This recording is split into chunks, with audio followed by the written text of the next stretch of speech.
పరిస్థితి ఇక్కడ ఉంది అని అంటే ఒకసారి మైక్ పెట్టి ఎవరినైనా కూడా అడగండి. నిజంగా ఎంత దారుణమైన పరిస్థితి అంటే ఇక్కడ నుంచి మనుషులు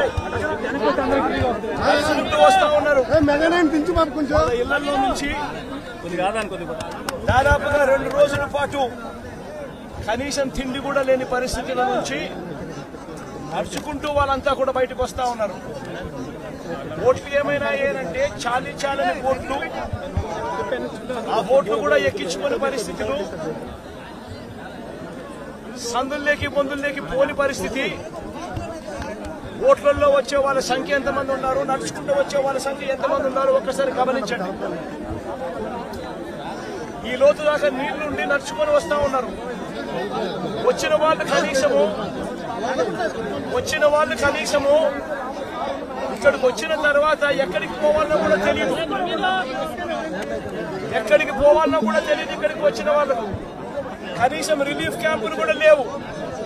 రిలీఫ్ క్యాంపులకు వీళ్ళని తీసుకుని వెళ్లే కార్యక్రమము లేదు, వీళ్ళకి చెప్పింది లేదు, చేసేది లేదు. రిలీఫ్ క్యాంపులు కూడా లేకుండా ఇక్కడికి వచ్చిన వాళ్ళు ఎక్కడికి పోవాలో తెలియక వాళ్ళ బంధువుల ఇళ్లకు పోతా ఉన్నారు. ఇప్పుడు కూడా బుకాయిస్తున్నారు. బుకాయింపులొద్దు. నేను వచ్చి 80 రోజులైంది. 80 రోజుల్లో మా వాళ్ళు దాన్ని డయాగ్నోస్ చేయలేకపోయారు. రెండోది అన్ఎక్స్పెక్టెడ్గా హెవీ రెయిన్స్ వచ్చాయి. మీ మానవ ఫెయిల్యూర్.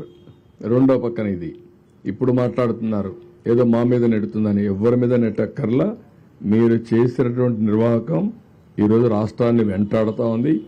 ప్రజలకు అన్ని ఇబ్బందులు వచ్చాయి. ఇది ఒకటే కాదు, అడుగడుగున అడ్మినిస్ట్రేషన్ మొత్తం ఫెయిల్ అయింది. ఒక మాట చెప్పాలంటే ఒక వెంటిలేటర్ పైన పెట్టే పరిస్థితికి వచ్చారు ఈ రాష్ట్రాన్ని. అందుకని ఒక పక్క ఆర్థిక ఇబ్బందులు, ఒక పక్క అడ్మినిస్ట్రేషన్ డిఫంక్ట్ కావడం, డిపార్ట్మెంట్స్ అన్ని పనిచేయకుండా పోవడం, ఇంకొక పక్క తప్పుడు పనులు చేయడం, ఇంకొక పక్కన మీరు చూస్తే ఎక్కడికక్కడ బురజల్లే కార్యక్రమం చేయడం, ఇలాంటివన్నీ చేసే పరిస్థితికి వస్తున్నారు. ఇవన్నీ ఎక్కడ క్షమించే పరిస్థితి ఉండదు. ప్రజల్లో కూడా చైతన్యం తీసుకొస్తాం. ఒకటే గుర్తుపెట్టుకోండి, రాజకీయ పార్టీకి ఉండవలసిన లక్షణాలు ఒక్క లక్షణం కూడా ఈ పార్టీకి లేదు. నేను చాలా పార్టీలు చూశాను 45 సంవత్సరాల్లో.